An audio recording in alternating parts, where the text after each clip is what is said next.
Diduga mengalami kasus kekerasan dalam rumah tangga KDRT, perempuan berkeluarga negaraan Ukraina berinisial DG melaporkan suaminya ke polisi.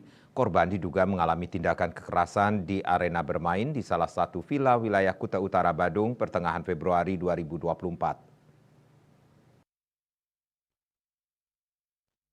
Korban yang mengalami trauma dan kekerasan fisik membuat laporan dengan nomor laporan polisi LB-22-2 Rumawi 2024 SPKT Polres Badung Polda Bali.